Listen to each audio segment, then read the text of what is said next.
How did you came up with your username on the rocks?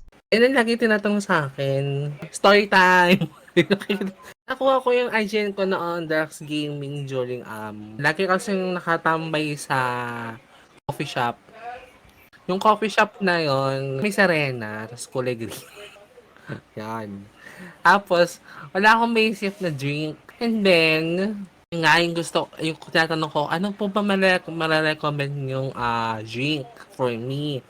Ayoko kasi ng frap. Sabi sa akin, sinuggest niya na, do you want cafe americano with white chocolate mocha on the rocks? Nag-stick na sa akin yung word na on the rocks.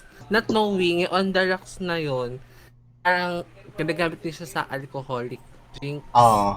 Akala ko, simple term lang siya sa mga, parang mayelo, ice cold drinks, ganyan. Okay, okay, So, okay. yun.